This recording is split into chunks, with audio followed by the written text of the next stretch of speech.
Did I tell you that I saw that I did tell you that Dragon Ball Z Kai is actually finishing off and continuing the Buu saga?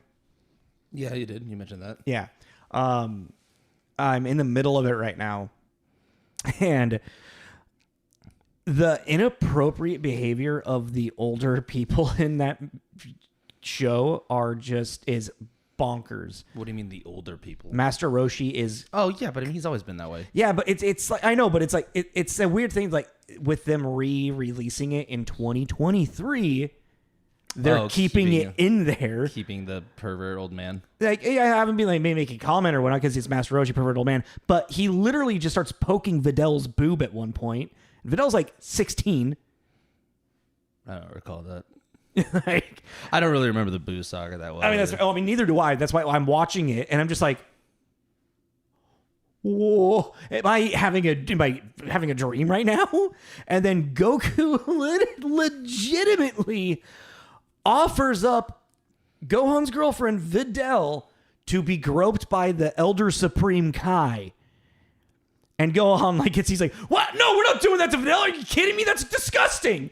And then he's like, okay, well, I guess we could just ask Bulma. And it's just like, Goku, you're offering women's bodies up like it's a currency. What the hell is happening? How is this okay? That's interesting. They did keep that, right? I'm just like, but why? Because it would even when that came out, what? Buu Saga around this time was probably 1994. Yeah, I mean, even then too, it wasn't that funny of a joke. Yeah, what's the joke? Well, I mean, that's in Japan. Their culturally humor is a little bit different than ours. But then why would they transfer that?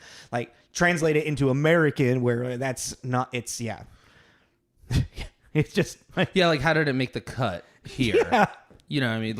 Fine. Culturally, it's different, whatever. But it's how did it... It's still misogynistic and, sexual harassment. And even Gohan's like, that's still sexual harassment. I don't feel good. Is that how they're getting away with it? Well, that's the thing. Gohan's just like, I don't think this is okay. Well, that's the thing. It's like they acknowledge it. If they just didn't acknowledge it, you'd be like, okay, they literally just copy and pasted it over. Yeah. But it's to... do it and then acknowledge it. But still keep... It's you just couldn't cut that little... Was it a plot point? No, not really. It's literally just a joke of it's boob groping of the Elder Supreme Kai being like, oh, I still like the flesh of a young woman. That made me uncomfortable. You're gonna feel me grow in you. Exactly. That level. I was in bed last night just watching as I was just watching an episode before I went to bed, and Goku's just soliciting women without their consent to this Supreme Elder Kai. I'm just like, Goku, you're supposed to be the good guy. He's an alien. Hashtag cancel Goku. Damn it, Kakarot. Cancel Kakarot. All right. Let's do this. That was a choice you made. This is Tommy. This is Jacob. This is Tommy and Jacob's mixtape.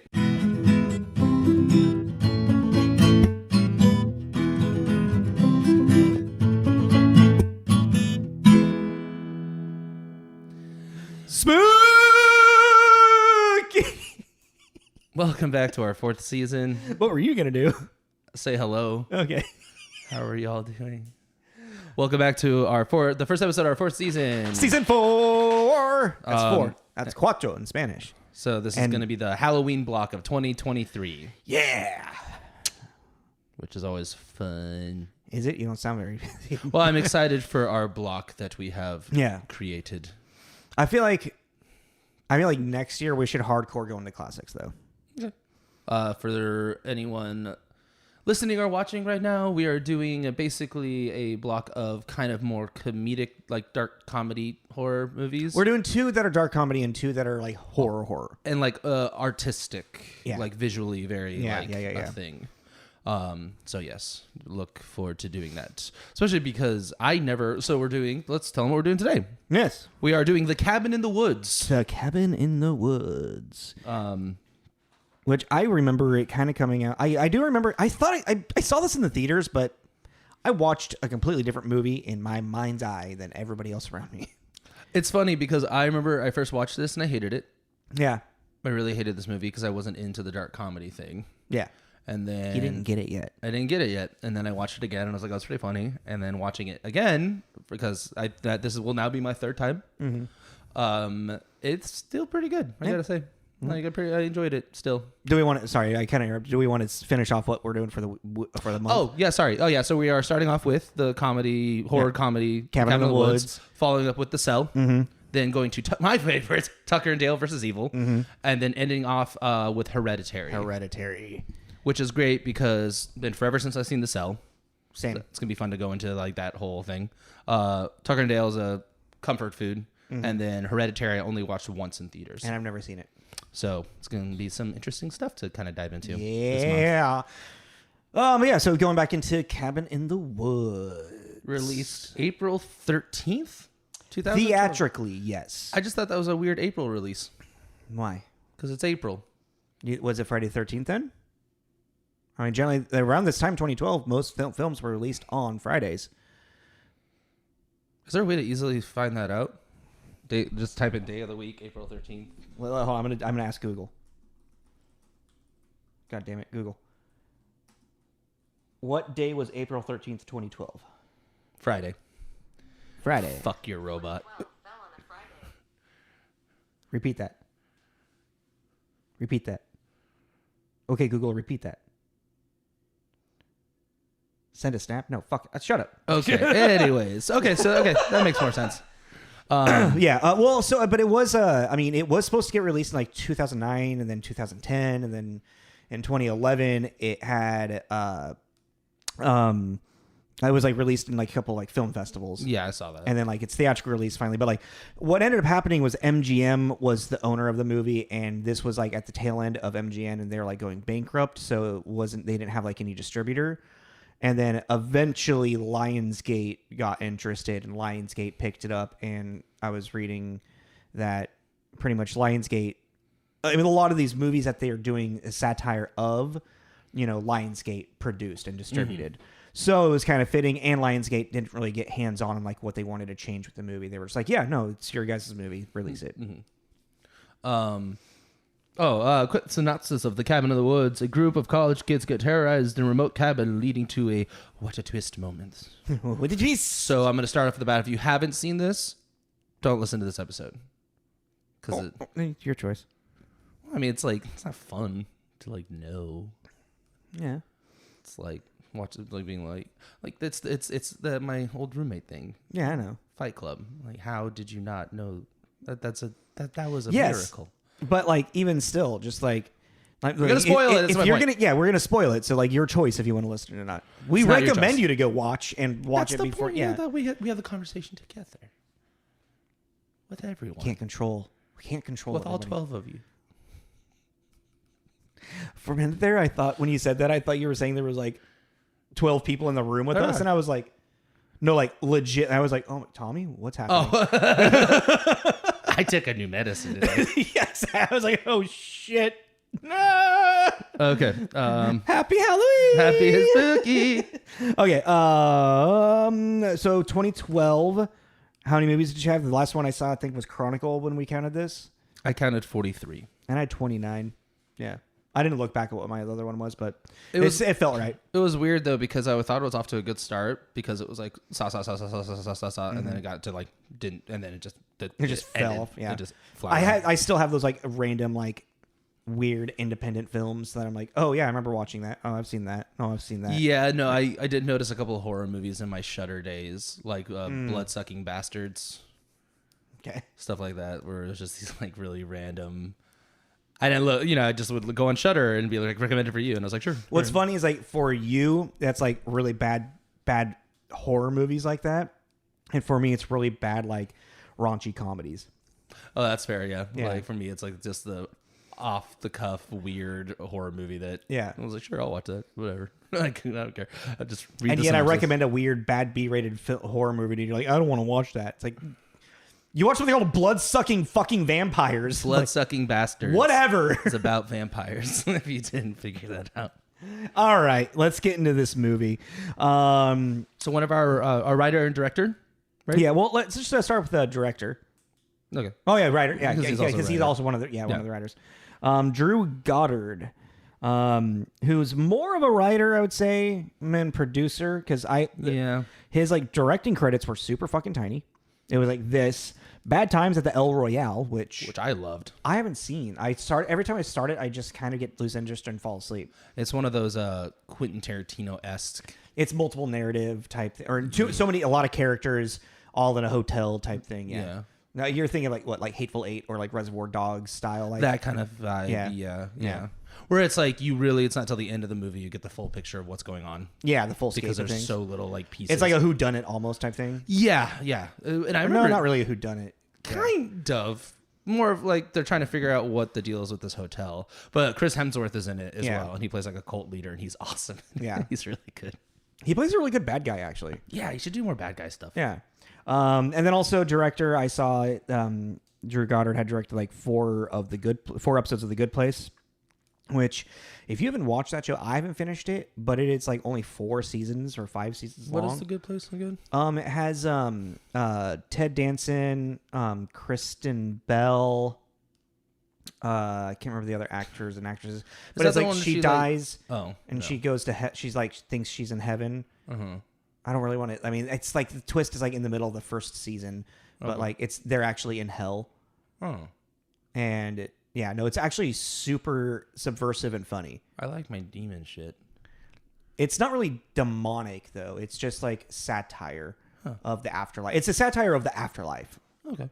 I could get into that. Yeah, and it's already over and whatnot, so you can binge it. And I recommend it to you too, audience. Pointing at you in the camera. How you doing? But yeah, for writing credits for Drew Goddard, he was the creator for the Daredevil show on Netflix. Like the current one? Yeah, the Netflix one that came out. Yeah. He was the creator for it. Oh, I didn't know that. Yeah, and he also wrote Cloverfield. Was also a staff writer on Buffy and Angel. Yes. Mm-hmm. Also writing staff for Alias and Lost. First feature was Cloverfield, like you said, and then apparently rewrote the 3rd act of World War Z with a couple other people. Well, the 3rd act of World War Z is completely different from how the book ends, if I remember correctly, from somebody that I remember talking to about it. Yeah, no, it's the book is very different. Yeah. I never finished the book, but even just the vibe of the book is very different. Yeah. It is more, which I kind of do in the movie, but it is, it's very scientific because the characters are scientists trying to figure out what there is happening, if I remember correctly. Yeah. Which like kind of like Brad Pitt's a scientist. Brad Pitt is like I Am Legend, Will Smith. It's like, they're very similar to me. I can kind of see that. Except for one's like solo, alone, and depressed and has sex with a mannequin. No, he doesn't. He doesn't have sex with it. He does. He can't even build up the courage to talk to it. He finally takes her at the end. The only one he talks to is Frank. Oh wait, no, he blows her up. That's right. Yeah, he like uses her as a trap or something. Yeah, that's right. That's after Frank is moved into a different spot. Which actually, now I'm thinking about it, that is a great plot device for that movie. Frank the mannequin just showing up in a new spot when the world is over.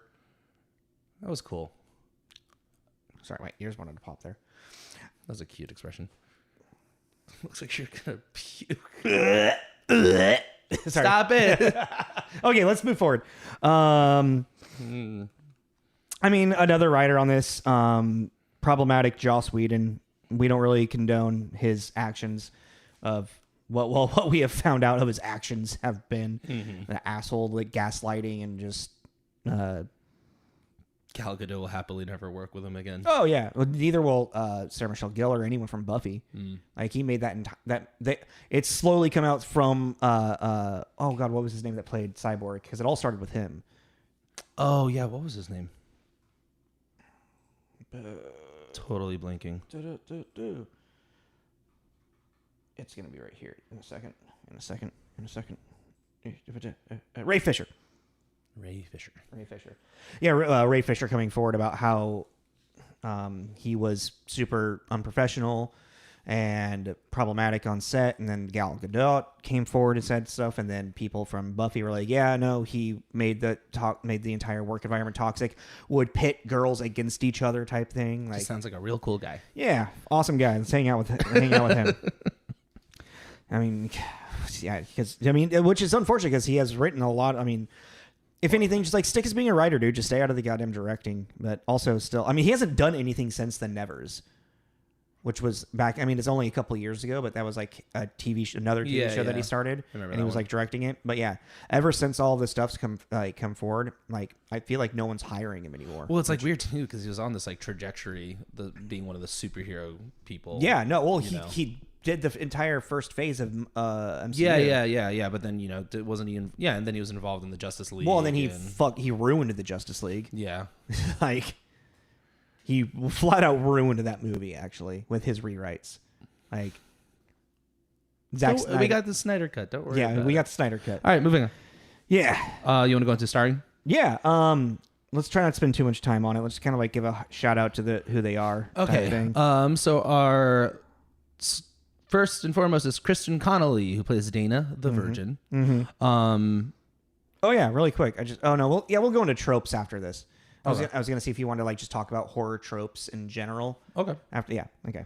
Nothing really stood out to me except for the Bay was also in 40 episodes As the World Turns, 17 episodes of House of Cards, and 39 episodes of Zoo, which doesn't matter to me because I only watched the first season of House of Cards, and same. I have seen the Bay, which is probably one of my favorite. Don't know what that is.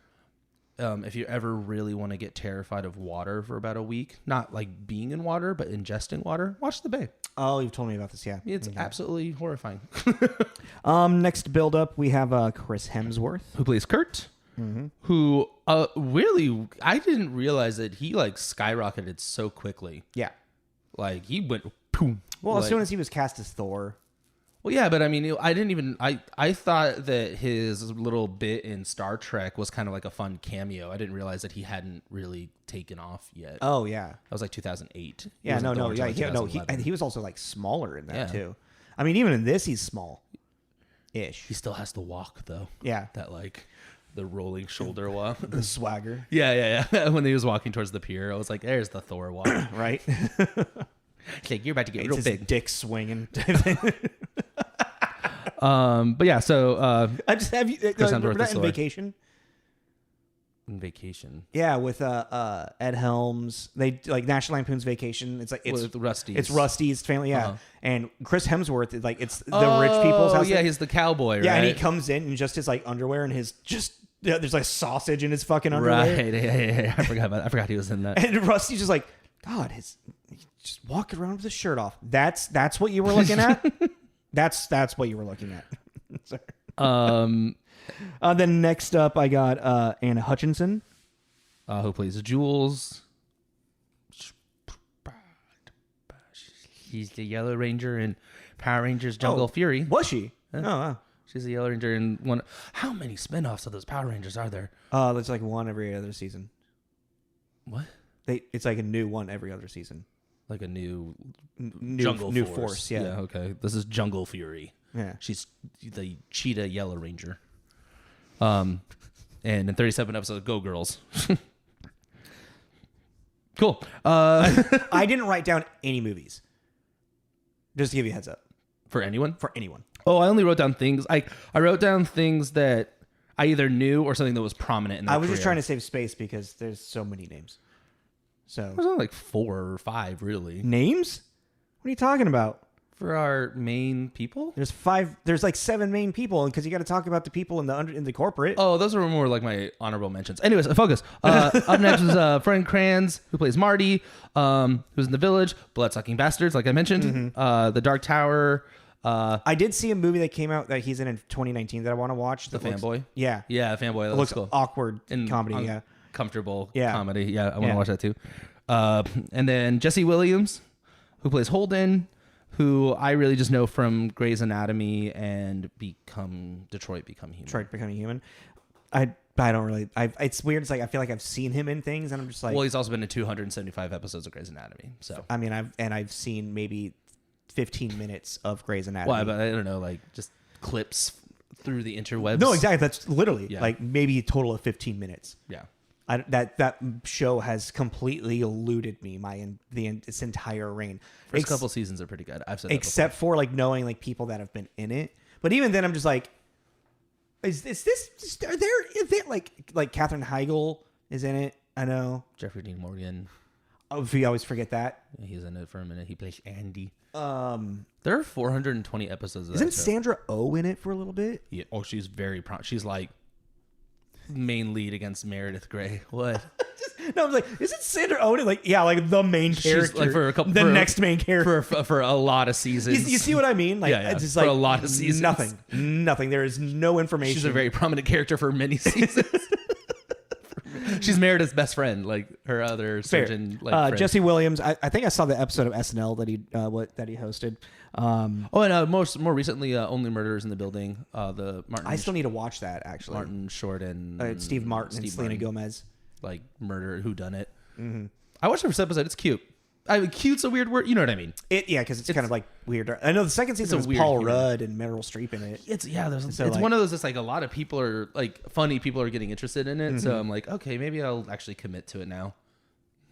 Because I didn't. I just need to sit down and watch it. And I love Martin Short. So yeah, I love Steve Martin. Yeah.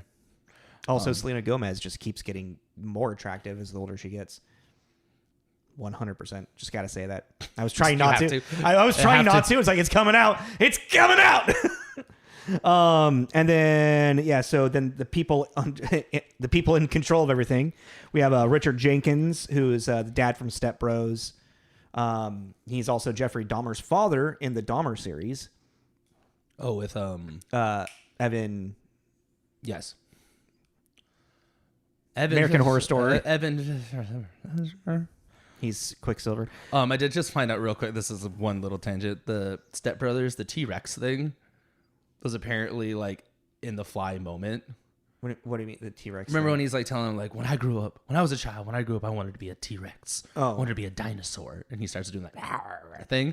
Apparently, the director just went up to him and was like, "Hey, can you tell him that like your life dream was to be a dinosaur?" And he's like, "What?" He's like, "Just can you like do me a favor and do that for me?" It's John C. Reilly doing it, right? Or is it? No, it's him.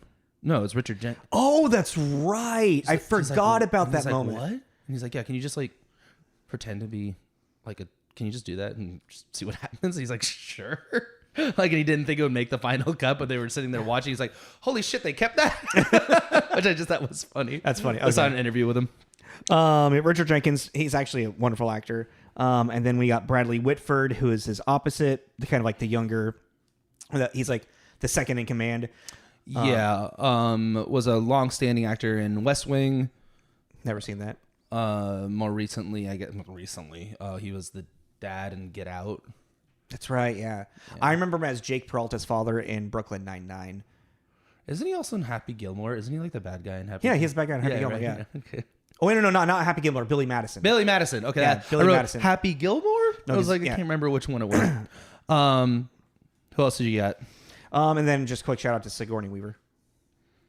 I wrote Sigourney Weaver, Alien, the Aliens franchise. And Paul, which I thought was funny because I felt like this was a similar kind of vibe to that. Yeah, as like the leader, like you don't know who. She's also the head of the Hand in the season 2 of Daredevil. Is she really? She's in Daredevil too. Mm-hmm. Who's the Hand? Oh, it's like the Foot Clan, the Hand. Yeah. It's like right. Yeah. Isn't that yeah. What you told me? That's like, how Daredevil ripped off Teenage Mutant Turtles, or vice versa. Yeah. There's a lot of starring, and then even that, Brian J. White's in it as the head of security. And there's a bunch of like, and then small minor roles through it all. Even I think the girl that's the zombie, I'm pretty sure that's the girl from Silent Hill. Oh, it kind of looks like her. I think it is actually, like 100%. Oh, here we go. Patience Buckner, Jodelle Ferland. Yeah, that's her. Is it her? Mm-hmm. Yep, Silent Hill. Oh, interesting. Sometimes we need a creepy girl. Oh, that trick from Silent Hill. That'd be perfect. We need someone creepy that looks creepy undead. Exactly. All right. You got our scores? Yeah, let me get back into this screen really quick. There we go. So on IMDb, it's got a 7 out of 10. Tomato meter rating, Rotten Tomatoes, 92% tomato meter rating. So critically very well, but 74 audience score, which I find interesting. Which also thinking back, like how you didn't really like it when it first came out. We'll get into that. Also, I meant to say this at the top, and I want to remember doing this. You can stream this on HBO Max. I've been having a problem with HBO Max. Personally, though. Really? Yeah, and I noticed it. Did you update to Max or? Yeah. No, okay. Everything's updated. Okay. My issue is with this era of when still it was full screen versus widescreen. My HBO is not like I noticed. Okay, basically, okay. So you're looking Letterbox versus full screen. Yeah. You're looking at me now. Lion was here. Weird. And then I just ended up buying it on Prime, and then Lionsgate was here. So I'm getting like a fourth of the image for older movies on HBO Max for some reason. I wonder if that's in the settings. Have you fucked around with your settings? No. Have you tried turning it off and on again? Yes. Look to update it, and then... Have you uninstalled and reinstalled? No. Let's go to Tommy's reviews. Because you can't remember the password. They don't want to change it. And I'm logged in. But anyways, yeah. But yeah, 7 out of 10 on IMDb. It is on HBO. It's on HBO Max. It's on HBO Max. 92%. Yeah, 92% tomato meter. And Tommy's got reviews for us. So yeah, Metacritic 72, generally favorable. We have positive 32, positive 6 mixed, and 2 negative. Which I was like, oh, interesting. So who do we have to start off with? For our positive 100 out of 100, Steve Persall at Tampa Bay Times. The Cabin in the Woods isn't merely another scream, exercise, and self-awareness, or a scary movie spoof of the same. It's a wickedly smart hybrid mutation of biting the severed hand, feeding the genre. Yeah, I really like that. Go, Peter. Peter. Peter. Thank God for that ass. God, you got stupid. Thank God for that ass. Peter, who gave it a 60 out of 100, Peter Bradshaw at The Guardian. However smart and sophisticated this film is, it may disappoint those who in their hearts would still like to be genuinely scared. Okay. Which I thought was kind of fair, because I mean, I know we're kind of desensitized, but... Well... I think that kind of goes to maybe like mismarketing for this movie, because I didn't know what I was going in to watch when it came out. I thought it was going to be another. I was expecting another fucking teenagers getting slaughtered in the cabin, another in Evil the Dead, woods. another Friday 13th. Yeah, exactly. And I was like, oh yeah, I'm totally down to see. Let's see how they kill him this time. Yeah, I was like, you like your teenagers murdered? Yeah, I do. I'll cheer for it. You do. I've been there. Like, what the fuck?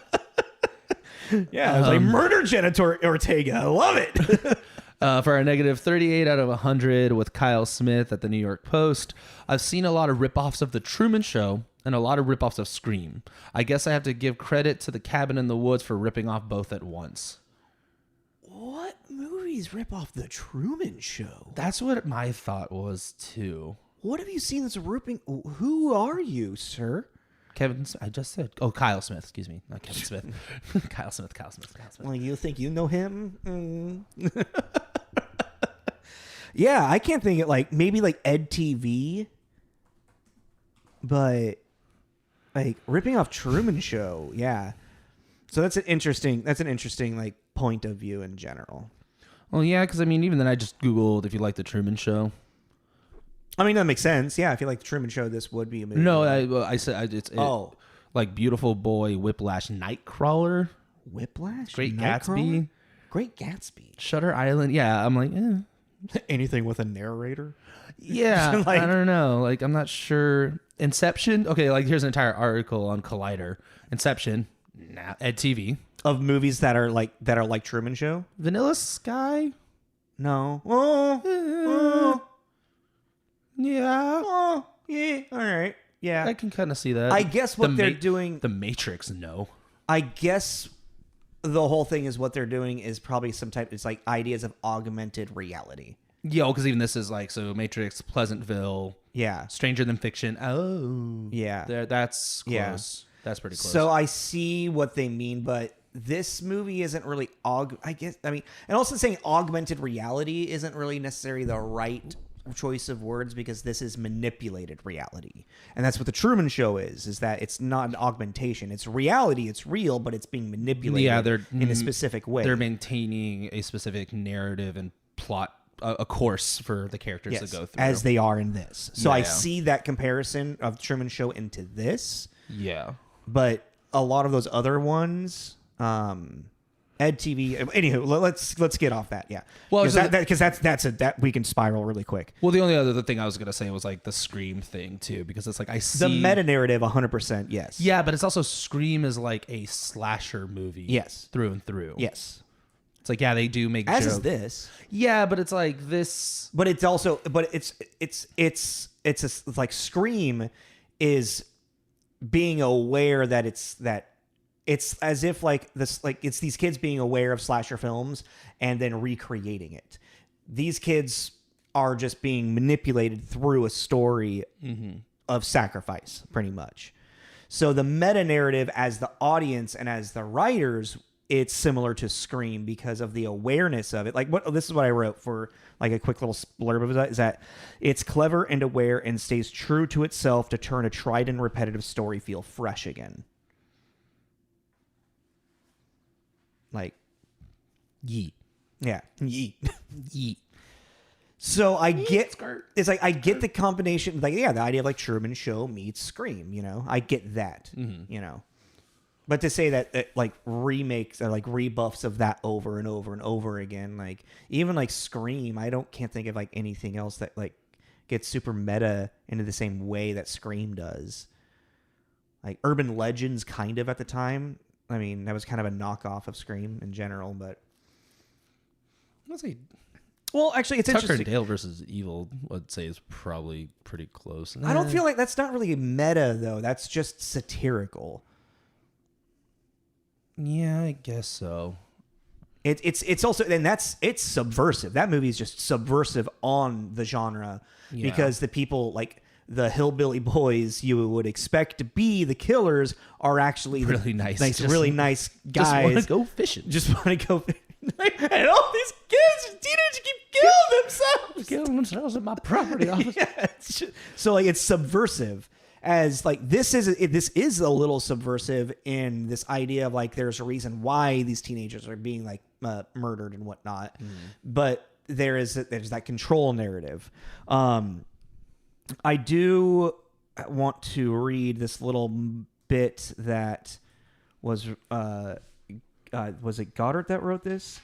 Yeah, Goddard. Oh no, Whedon described the film in this. So this like little quote on the production inside of Wikipedia. It's a oh yeah, you were done with your reviews, right? Yeah. Okay, cool.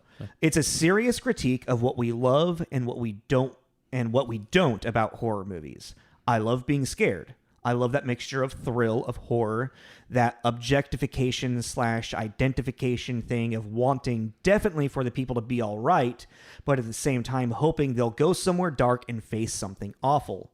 The things that I don't like are kids acting like idiots. The de-evolution of the horror movie turned into torture porn and into a long series of sadistic come-upses.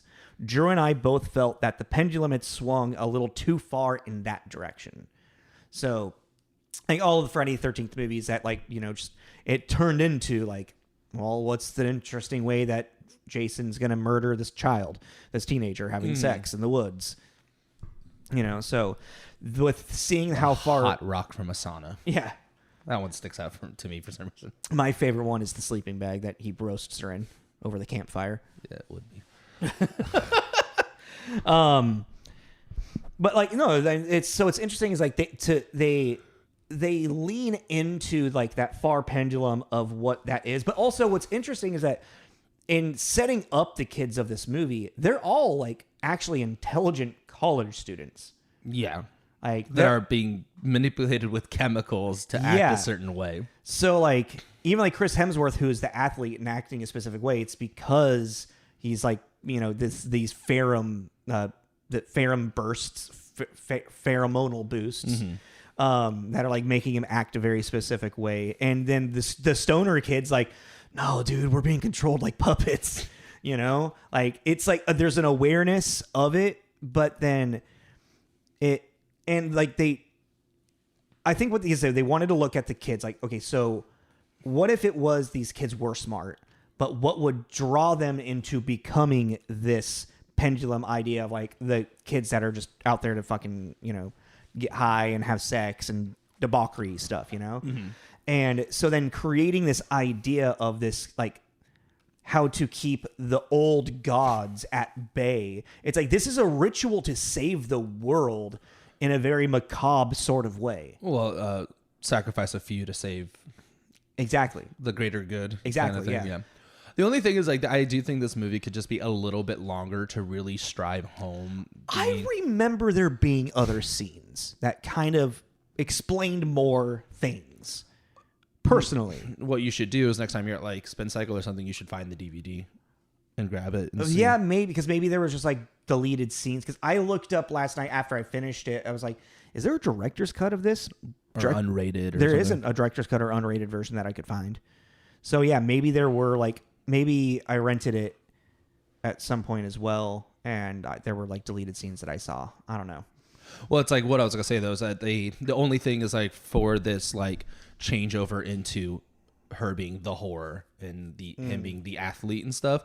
I think they just need a little more time with them as they actually were before everything kind of gets spiraling out. I feel like because there was a little bit more of that. You forget pretty quickly that there's that whole scene where he's like, oh no, you should definitely read this one because your professor doesn't. So this will make you seem smart because he won't know what he's talking about. Exactly. It's like, there's like these really brief little moments like that. And it's like, you just need a little bit more to remind me of, oh, this is not how they act usually. Exactly. And that was the only thing I was like, as opposed to just like the stoner kid be like, no, I've been friends with Kurt for many years. I've never seen him act like this I've seen before. both of I've seen both of them drunk. He's and like, she doesn't act like that. He doesn't act like the bro. Yeah. She's not super overly sexual and like, it's like as soon as he put on that Letterman's jacket, he'd turn into a completely different person. But that's even what's cool too. Like that's the thing is like the movie is like clever in that. So like for those that are still listening that haven't seen it, so this whole like the kids go to this cabin.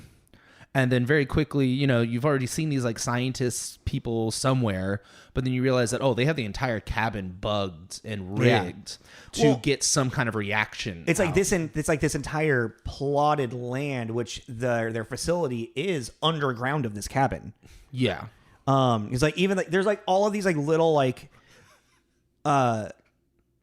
what? I just think how Chris Hemsworth dies. Oh yeah, I didn't remember. No, exactly. Like, no, like there's a bunch of like little hints. Obviously the movie begins with them with the facility with Richard Jenkins and Bradley Whitford's characters meeting, like talking about kind of like what they're doing today in a vague way, in a very vague way, and then it goes in, and then you see just kind of like horror happening around the world type thing, if I remember correctly. And then it goes. Well, it's more. It's you don't really see it at first. It's more of them just casually talking about the different countries. Yeah. Well, it's like, so we're they're Swedes. What are they gonna do? Obviously, they didn't win. And then they can't do it. Japan might. We're neck and neck with Japan right now. And so, but it's a great writing in the sense that that it's alluding to something, and then it switches quickly into the teenage the college kids debauchery getting ready. film, yeah, and like they're having fun. It's like, I've never seen you as a blonde before, Well, then you find out that her hair dye has some kind of chemical in it to make her dumber. Yeah. Well, and even as they're driving away, because like they have agreed to go to this cabin, which is supposed to be Kurt's like cousin's new cabin. Yeah. And which is obviously fake because like there's one of the facility guys is on the fucking roof and like the eagle has left the nest or something, so like they're monitoring. Like their entire move, every move they're making. These 5 teenagers were chosen for this. It wasn't just like by happenstance. It was all very meticulously planned out. By an agency to save us from the elder from gods. Cthulhu. Yeah, pretty much. Right, that's the vibe. More or less, yeah. Some kind of like the ancient gods. Ancient god, yeah. Yeah. Have you watched Lovecraft Gotham meets Doom or the Lovecraftian Batman movie? I casually I didn't sit down and really pay attention. Do you like Lovecraftian? Yeah, not as much as you do. Okay, I really Batman's a cool vessel for that. No, like I really liked Green Lantern, or not Green Arrow's character in it. Oh yeah, like this knight, paladin kind of thing. Mm-hmm. Where were we at?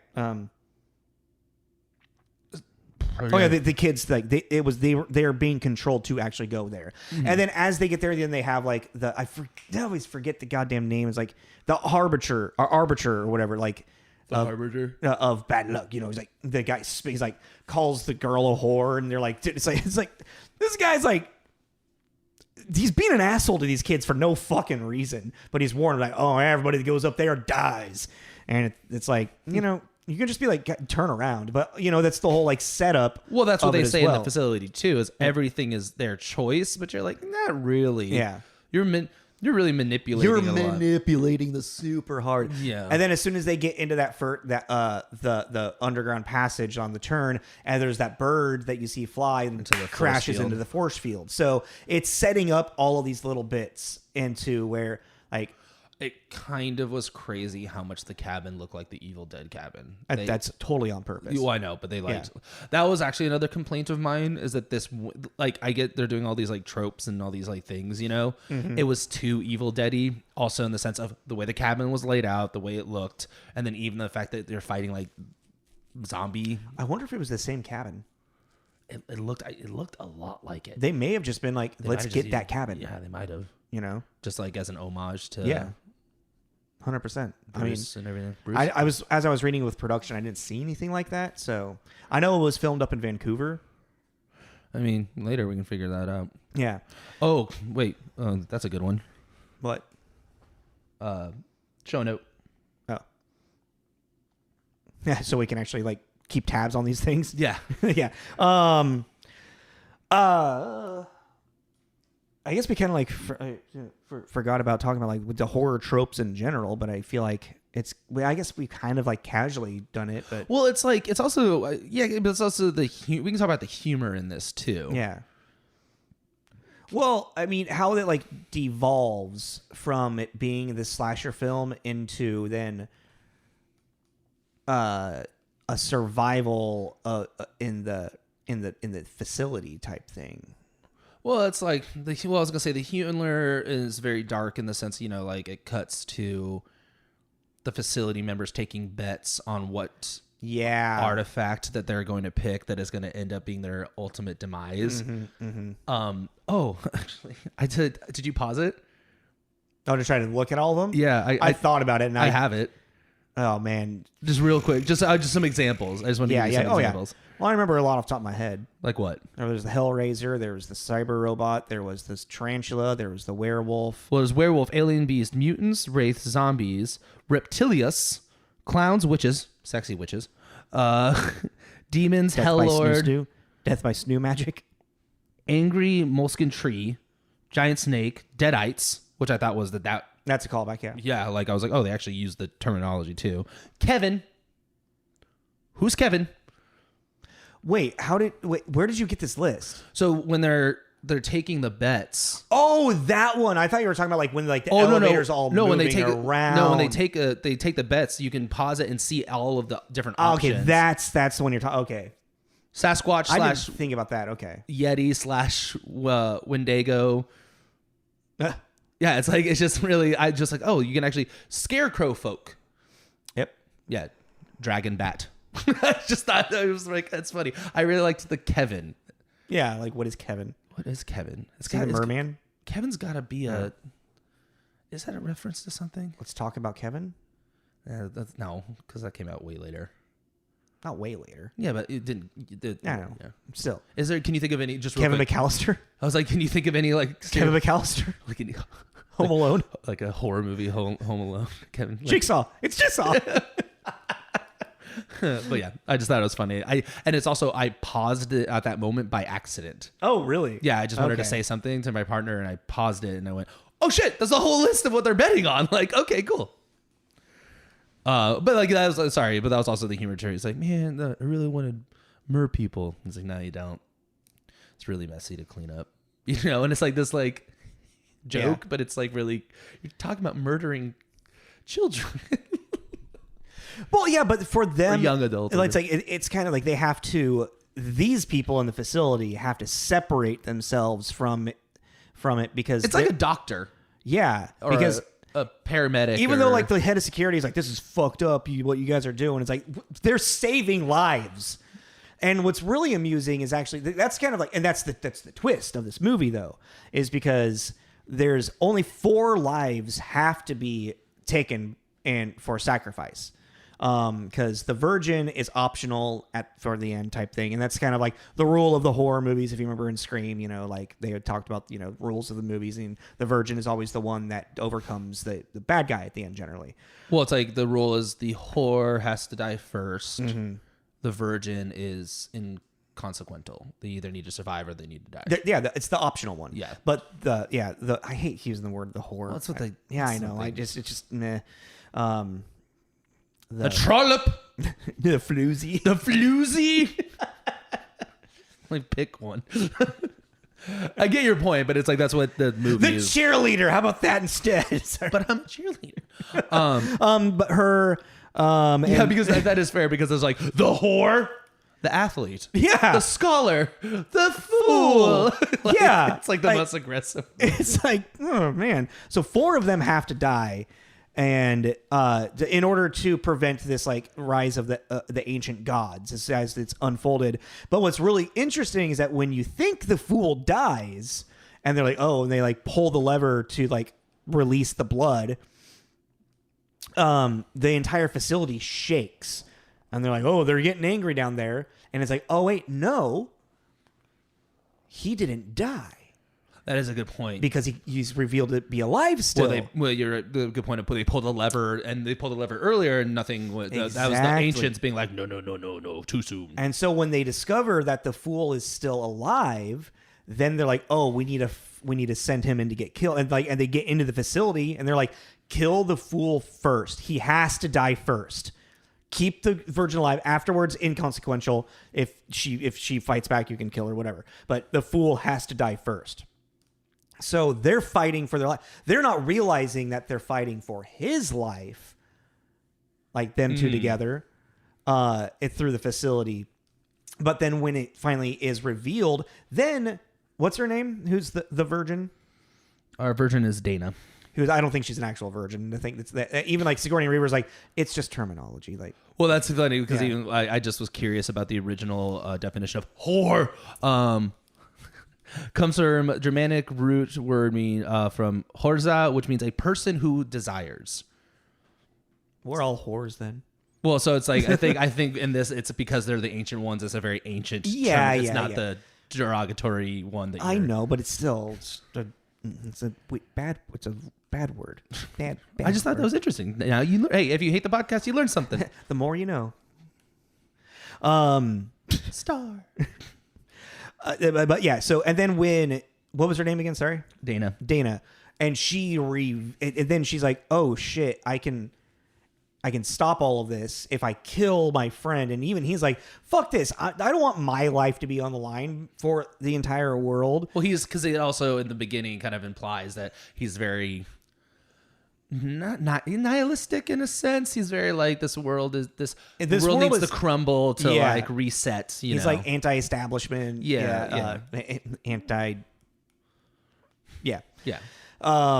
So it's interesting but then like the way that it ends in general with like the zombie girl, the Deus Ex Machina of her coming in to save the day in a weird fucking way. And then just smoking a joint to the end of the world. She's like, sorry, I almost shot you. And he's like... After she gets mauled by a werewolf. Oh, that's right. I forgot about the werewolf, too. So she's about to die regardless. So it's kind of like I guess we're just going to like ride this into the end of the fucking world. Something that I forgot about was the whole facility moment, too. It's like when they found the secret entrance into it. Yeah. I paused and I was like, holy shit, there's like another 30 minutes of this movie. Like, what are we doing? I forgot about the bloodbath. You forgot about that? Yeah. Oh, that's like my favorite part of the entire movie. When they all escape. Everything comes out because they release everything. Yeah. That was cool. Yeah. That was like underworld status. Yeah, just dude. Mayhem. Do you remember the ending? Did you ever see Daybreakers? No, I don't think. Yeah. No. You've brought this up before. Okay. I was thinking something else. it was like that. Daybreakers has like a scene like that where you're like, Jesus Christ, it's just pieces and blood and but also it made me think, I was like, oh, this gives me like a Men in Black vibe. Yeah, this facility, and they're keeping these creatures and well, stuff. I mean, that's like one of my favorite scenes is when they're in the elevator and they're moving through the different like a very 13 Ghosts. Yeah, like the puzzle, and you're like, oh, that's a Hellraiser ripoff. Yeah. Oh, that's just a ghost. Well, because the dancer girl with the weird face. Something that we kind of like skipped over too is that the free will is at a certain point. It's got to be the cabin. What do you mean? From Evil Dead, because even that door, it looks it looks identical. It could have been. We gotta figure. That's gonna bug. We gotta figure that out. Yeah. But even they go. So the part of the free will is they go down to the basement. You can see it's like what are their names from The Conjuring? The family, the husband and wife demonologists. I'm not gonna be able to tell you that. They have that house full of like there are artifacts and antiques. Yeah. But like it's clearly all a bunch of haunted shit. Yeah, no, it's a fucking it's a gallery of death, pretty much of possession or whatever. Yeah, it's like they choose whatever they choose, and it's like I feel like it's whatever they choose, and as a group hold together, like get enamored by, is then what. Well, even because he was like, Chris Hemsworth was so close, like blowing in the conch. Well, even Marty is like, don't read the Latin, Dana. Don't read the Latin. No, right? I love he's the voice of reason, like the entire time. He also reminded me a lot of Seth Shaggy. Green. Sorry, Matthew Lillard, Scream. They're all coming together. No, he reminded me of Shaggy, Seth Green. Yeah, he reminded me of Seth Green, like facially. Yeah, I could see that. But that was just kind of cool too, because you saw she was fucking with the journal, and then he was fucking with the orb and this conch shell, and then she was messing with the dress, the wedding bridal dress. Yeah, she got to put on the necklace, and Stoner Boy found the film. Like at first he was like, guys, we should go upstairs. Then he turned around and he was enamored by the film, the like 8mm film. Wonder who that would have been. Yeah, same. I know. I'm really curious about that one. I want to see that movie. I wanted there to be. I know it's like the world ended. So they technically can't, unless they did maybe one in the past. You could do a prequel. Yeah, I want to see more of this. The facility. Yeah. Kind of like the behind the scenes of Westworld. That was actually really interesting in that series to see how they made the world work. Oh yeah. Fuck, I was gonna hit a point. Like the whole Men in Black facility though. Once it goes all like to hell, I was like, how did they get these creatures? Like, they look like they got pretty wrecked by them. I mean, granted, they all came out at once, but they didn't seem to have any special equipment in which to trap these things, these entities. Like, they were just using, like, automatic guns. I think that's, like, once the sacrifice is done and they send up a cleanup team and they, like, put them back into their cages type thing or lure them back and then lock the door type thing. I don't know. Yeah. Because they're not expecting them to be released in the facility at any point. But then also why is there the like mass purge button? Yeah. Why is there a mass release button just hanging out? No lock, no key, just. Well, that's the security guard. That was his station. Yeah. So he left his station to go kill the fool. Double key at the same time. Something. Yeah. Something. No, a little bit more than just like turn on, hit button type thing. I mean, I'm assuming at this point in this universe, Jurassic Park exists. I mean, they also planned on... They had an idea about the possibility of them getting out. There needed to be a big red button. Yeah, totally. But I was just... That's a carrot moment. Just eat the carrot. Yeah. I was sitting there like, well, I mean, it's a super high-tech facility over the burial site of an ancient god. Well, I mean, it's kind of a tropey thing as well, is that it's hit the big red button and Yeah, that's fair. So I mean, at the end of the day, the world ends. Yeah, the world ends, and it's not a happy ending. It's not, I don't know. I think the movie is pretty enjoyable, actually. I really like its cleverness. Like I said, like it's by the end of it being very true to itself, from a very tried and repetitive story. It, makes that idea, it makes it feel fresh again. It did. Well, I mean, I think to this day too, it's aged pretty well. Yeah, I think like maybe why it has some of those like negatives. Like I think maybe it was a little too on the nose for 2012. Like for the common audience. Well, because there's even like, because even like in the beginning too, when you're starting to meet everybody and she's like packing her bag in her underwear, it's like this classic like horror trope of having the girl in her underwear for no real reason kind of thing. And then Chris Hemsworth comes in, what's his name? Kurt, and he's like talking about the book and everything, and he goes, Chad. And also, you're not wearing pants. And he walks out, and it's like a nod at the like, and like, she's I don't care, like. He's like, oh shit. But then but also that's like showing that she is kind of awkward. Yeah, but there's also that trope of not like, he's not like, hey. He's like, oh, I'm actually having a conversation with you. By the way, you're not wearing pants. All of a sudden, you're still in your underwear. And he just walks out, you know? So it's like, it's a trope. He's actually a really likable guy. Yeah. Well, that's what I'm saying. Do you see that in the water over there? It kind of looks like my girlfriend. What? Oh no, what's that? A handsome man. Well, that's what I was saying though. Is like, I think that they just need a little more time on the development of everyone's original personalities, then leaning into the tropes. Mm-hmm. That's the only thing that if they just did that a little bit longer, because the movie's only like an hour and a half. Exactly. Yeah. You could have done another 15 minutes. You usually need like another minute and a half to do that. Yeah. Well, I was thinking for all of them, 15 minutes, perfect. You could get 5. Another minute for each of them, maybe 5 minutes. So that's my only thing, because it's like because you see the beginning of what they're gonna do with that, and then they just you honest to God, like me, at least me, I forgot about that part of him actually being like a nice, intelligent. Yeah, he's an athlete, but he's a really nice, intelligent. Yeah. He's at school for he's like sociology scholarship. He's not in school for a football scholarship like so many other you know, horror movies. It's like, no, he's a sociology Well, it's like major. even like Jesse Williams' character, forget, like Holden, he all of a sudden like has to wear glasses. Like you see him like devolve into like the scholar, the nerd scholar, even though like he's super cut as well. Yeah. I like when she sees him undressing and she's like, huh. Like, because he's about to see her undress. He's like, nope, got to stop this, being a gentleman. And then she awkwardly flirts with him. Well, that's a weird. That's a good, an interesting subversion as well. What is the point of the one-way mirror? What, like for that? Yeah, for the manipulation thing to cause either distrust or trust amongst the. Yeah.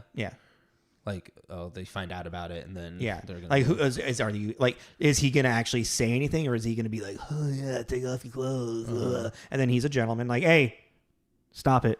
Well, although he does have to think about it for a second. Yeah. What do you do? He makes the right choice. Just a bunch of horny college kids. He's not Master Roshi. Pat being pumped full of hormones and a rigged cabin. All right. I feel like we should go on a carrot. We're at like 57 right now. I like having the timer up. So you can... I keep a mind on like, oh, okay, reel it in. Mm-hmm. Carrot. Spooky carrot. Haunted carrot. Skeleton carrot. Ghost carrot. Goblin carrot. That was weird. I was about to follow with goblin too. I don't know. What are you thinking? I say 4. Really? Yeah. Wow. Your voice cracked. Mine? Yeah. Oh. I thought it did. Yeah. I give it a 4. I was thinking like a 3. Oh. Well, because it's like good. Well, no, I mean, so for its cleverness, like you never don't believe at any point that what these kids are, what's happening isn't. I mean, obviously, it's not happen. Do you know what I'm trying to say? No, because you're not saying words. Read my mind, Tommy.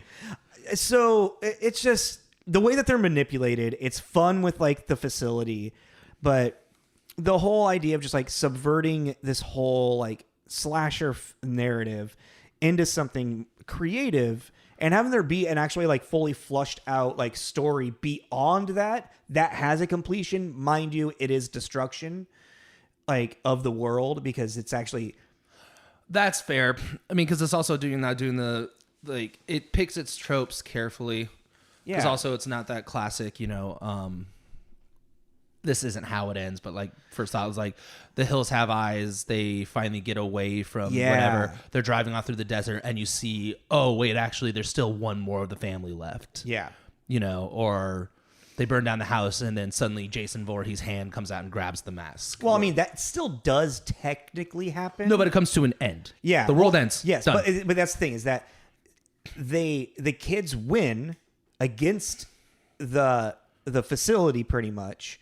The head, gets killed, but they also accept their fate of there is going to be the death, and that it is the hand that comes out of the cabin, the giant elder god hand, and smashes, into the world, onto the planet, into the credits, So it still has the same type of ending that all of these movies has, but it's aware in itself and subverts it still and making it new again because they win and lose at the same time, which is how these movies generally end. They win and lose with the idea of Freddy Krueger pulling the mom in through the window at the end. Nancy didn't actually take care of Freddy. Jason Voorhees coming out of the lake. There's always the last jump scare. Michael Myers' body disappearing. Yes, exactly. Yeah. So it's like it takes it into a new direction, but it still does the same thing. Yeah, I guess that's fair because even like Jeepers Creepers, the first one kind of did that. Yeah, where it ends with they. Oh no, I'm thinking of the second one. Am I thinking of the second one? Well, the first one ends with Justin Long's skin, like his eyes. Yeah, so that's just a lose-lose. Yeah. No, but in the second, I was thinking the second one which I haven't seen. Oh, okay. Well, yeah, the ending's kind of like they run out the clock on him because the time limit thing. And then it ends with him in his cocoon phase hanging up in a barn, and they have a harpoon gun aimed at him for when he comes back. Oh, because the third one's technically a prequel, isn't it? The third one's in between the first and second one. Oh yeah, whatever. And I think there's a fourth one. I don't think that happened actually. I thought it did at a carnival. Oh, maybe it did. I think it did. Anywho, but yeah, no, I give it a 4 because I think it's very clever, very well acted, directed very well. There's never a moment where I'm not second guess. There is eat the carrot when they're in the facility, but by the time they get into the facility and all that shit's happening, they have to go to the next level. It's they've introduced all these monsters. What do you have to do next? Well, yeah, then it just becomes a fucking blood orgy. And Bradley Whitford gets his merman, and we see why it's so messy as it blowholes blood everywhere. Come on. No, actually, and even still, when the other guy, what's his? I can't remember their name. Richard Jenkins' character, the older one who's more in charge of everything. When he escapes down into the pit or whatever, and he runs into Hannah. What's her name? I can't remember any of these characters except for Kurt. Dana. And she stabs him, and he says, "You have to kill him." And they don't really register that he's saying that the fool needs to die to save the world. So it's this. It's just it's a 4. It's not an Oscar award-winning movie, but I think it's really smart. Really well executed. Okay. Yeah. And in the realm of horror movies, for I guess specifically the slasher genre, that is now going into kind of a dark comedy. Mm-hmm. Yeah. Okay. Fine. 4. I was gonna say 3.5, but fine. You want to give it 4? We'll give it 4. Am I putting it in? I really wanted that 4. Am I putting it in the records? Yes. Okay. You can get 3. No, I'm joking. 4 out of. Well, think about it. Tomato meter is 92. 4 out of 5 carrots. Yeah, tomato meter's got a 92, and audience score is a 76. So you put it together, cut that in half, it's around 80. What are we doing next week? Oh yeah, The Cell.